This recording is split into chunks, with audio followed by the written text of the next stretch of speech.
मिली, उसने कुछ नहीं पूछा, बस ऐसे ही खड़ा रहा। लेकिन उसकी आंखों में थोड़ा सा डर भी दिख रहा था। शायद उसे लगा होगा कि मैंने बुरा मान लिया। मैंने कुछ नहीं कहा, बस थोड़ी देर खड़ी रही और फिर नीचे आ गई। लेकिन उस दिन के बाद हमारे बीच एक अजीब सा रिश्ता बन गया था, बिना बोले समझ आने वाला। अब रोज ऐसा होने लगा। कभी वो छोटा सा कागज किसी बहाने से गली में डाल देता और मुझे मिल जाता। उसमें छोटी छोटी बातें होती, जैसे आज तुम उदास लग रही थी, या आज तुम स्कूल देर से गई थी। मुझे हैरानी होती थी कि वो इतना ध्यान कैसे रखता है। धीरे धीरे मुझे उसकी आदत से ज्यादा उसकी जरूरत सी महसूस होने लगी थी। लेकिन साथ ही डर भी बढ़ रहा था, क्योंकि ये सब छुपा कर हो रहा था। एक दिन बहुत बड़ा ट्विस्ट आया। उस दिन मैं स्कूल से वापस आई तो घर का माहौल थोड़ा अलग था। मम्मी किसी से फोन पर बात कर रही थी और उनका चेहरा थोड़ा गंभीर था। मैं कुछ समझ नहीं पाई, लेकिन थोड़ी देर बाद उन्होंने मुझे बुलाया और कहा कि अब से तुम छत पर कम जाया करो, गली में लोग बातें करने लगे हैं। ये सुनकर मेरे पैरों तले जमीन खिसक गई। मुझे समझ आ गया था कि कुछ ना कुछ किसी ने देख लिया है या शक होने लगा है। उस रात मैं बिल्कुल शांत थी, लेकिन अंदर से बहुत डर गई थी। मैंने उस दिन छत पर जाना बंद कर दिया। अगले दिन भी नहीं गई और उसके अगले दिन भी नहीं। लेकिन दिल हर वक्त बेचैन रहता है। मैं खिड़की से झांककर उसकी छत की तरफ देखने की कोशिश करती, लेकिन वो दिखता नहीं था। तीसरे दिन शाम को मेरी सहेली रेखा मेरे घर आई और उसने आते ही मुझे अलग ले जाकर पूछा, सच सच बता, तू किसी से बात करती है क्या? ये सुनकर मैं पूरी तरह घबरा गई। मैंने मना किया, लेकिन उसके चेहरे से लग रहा था कि उसे कुछ पता है। उसने कहा, पूरे मोहल्ले में बात हो रही है कि तू और बगल वाला लड़का छत पर इशारे करते हो। मेरे हाथ पैर ठंडे पड़ गए। अब बात सिर्फ हमारे बीच नहीं रह गई थी, ये बाहर आ चुकी थी। उस रात में बहुत रोई, लेकिन किसी को कुछ बताया नहीं। मुझे समझ नहीं आ रहा था कि अब क्या करूं। एक तरफ डर था घर वालों का, दूसरी तरफ उसका ख्याल जो हर वक्त दिमाग में था। अगले दिन मैंने सोचा कि सब खत्म कर दूं। अब छत पर नहीं जाऊंगी और ना ही कोई जवाब दूंगी। लेकिन उसी दिन शाम को जब मैं आंगन में थी, तो अचानक मेरे पास एक छोटा सा पत्थर आकर गिरा। उसमें कागज बंधा हुआ था। मैंने जल्दी से उसे उठाया और अंदर आ गई। हाथ कांप रहे थे। जब मैंने कागज खोला तो उसमें लिखा था, अगर तुम नहीं आओगी तो मैं भी छत पर नहीं आऊंगा, लेकिन एक बार बात तो करो, मैंने कुछ गलत नहीं किया। ये पढ़कर मेरी आंखों में आंसू आ गए, क्योंकि पहली बार उसने इतने साफ तरीके से लिखा था और उसमें डर भी था। मैं पूरी तरह उलझ गई थी। समझ नहीं आ रहा था कि अब क्या सही है और क्या गलत। लेकिन एक बात साफ थी, ये सब अब आसान नहीं रहने वाला था। उसी रात मैंने फैसला किया कि मैं उससे बात करूंगी, लेकिन कैसे और कब, ये मुझे भी नहीं पता था।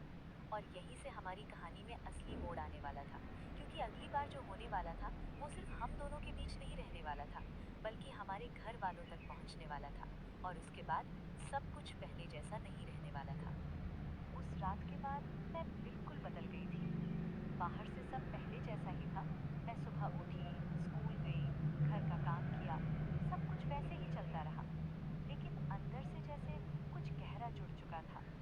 अब हर छोटी चीज में उसका ख्याल आता था, और सबसे ज्यादा उस रात की हर एक बात बार बार याद आती थी।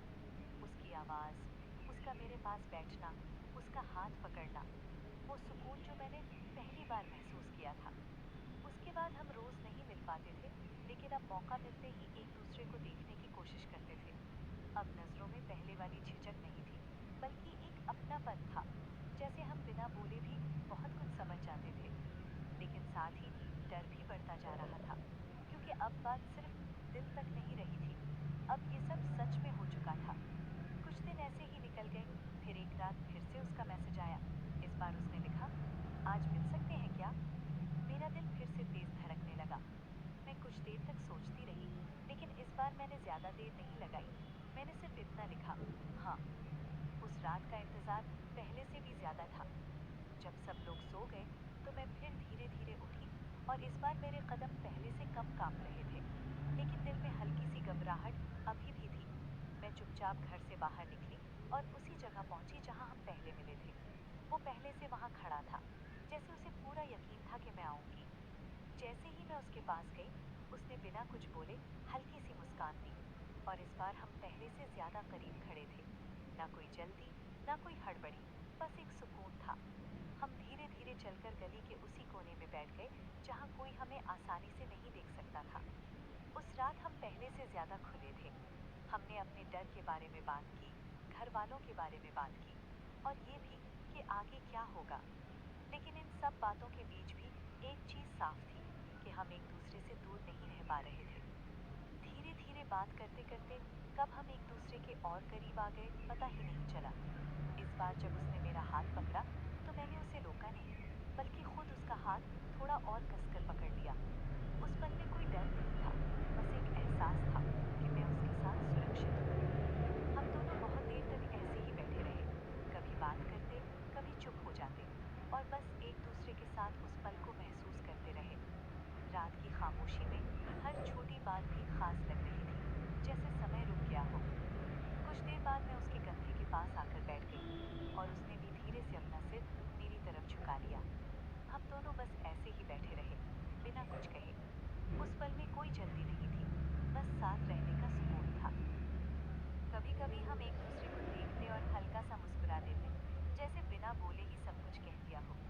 उस रात हमें दुनिया की कोई परवाह नहीं थी, बस ये एहसास था। उस रात हम दोनों एक दूसरे के हो गए थे। अब मुझे उसने बहुत ही अच्छे से अब आगे क्या बोलूं, आप समझ ही गए होंगे। उस रात की बातें मुझे बहुत याद आती हैं, आज भी। फिर रात धीरे धीरे गुजरती गई और हमें एहसास ही नहीं हुआ कब इतना समय बीत गया। जब दूर से सुबह होने की हल्की सी आहट आई तो मुझे फिर से वही डर महसूस हुआ। मैंने तुरंत कहा, मुझे अब जाना होगा। वो कुछ पल चुप रहा, फिर उसने धीरे से कहा, काश ये रात थोड़ी और रुक जाती। मैंने कुछ नहीं कहा, क्योंकि मैं भी यही चाहती थी, लेकिन जाना जरूरी था। मैं धीरे से उठी और जाने लगी, तभी उसने फिर से मेरा हाथ पकड़ लिया। इस बार उसकी पकड़ थोड़ी मजबूत थी, जैसे वो मुझे रोकना चाहता हो, लेकिन फिर उसने खुद ही हाथ छोड़ दिया। हम दोनों कुछ सेकंड तक एक दूसरे को देखते रहे, जैसे ये पल खत्म ना हो। फिर मैंने धीरे से सिर हिलाया और वापस चलने लगी। इस बार मैंने पीछे मुड़कर देखा, वो अभी भी वहीं खड़ा था, मुझे देख रहा था। मैं जल्दी जल्दी घर पहुंची और चुपचाप अपनी जगह पर आकर लेट गई। लेकिन इस बार नींद नहीं आई, क्योंकि दिल में खुशी भी थी और डर भी। सुबह सब कुछ सामान्य था, लेकिन मुझे अंदर से लग रहा था कि कुछ बदलने वाला है। और सच में, उसी दिन दोपहर में जब मैं घर पर थी तो पापा ने अचानक मुझसे पूछा, तू रात को बाहर गई थी क्या? ये सुनकर जैसे मेरे पैरों तले जमीन खिसक गई। मैं कुछ बोल नहीं पाई, बस मना कर दिया। लेकिन उनकी नजरों में शक साफ दिखाई दे रहा था। मुझे उसी पल समझ आ गया कि अब ये सब ज्यादा दिन छुपने वाला नहीं है, और जो हमने महसूस किया वो अब आसान नहीं रहेगा। लेकिन एक बात पक्की थी कि जो भी हुआ वो सच्चा था, और शायद जिंदगी में पहली बार इतना सच्चा। आज जब मैं ये सब याद करती हूँ तो वो रातें, वो बातें और वो एहसास, सब कुछ आज भी वैसा ही लगता है जैसे कल की बात हो। और शायद यही सच्चे प्यार की पहचान होती है, कि वो कभी पूरी तरह खत्म नहीं होता। अगर आपको मेरी ये कहानी पसंद आई हो तो चैनल को ज़रूर सब्सक्राइब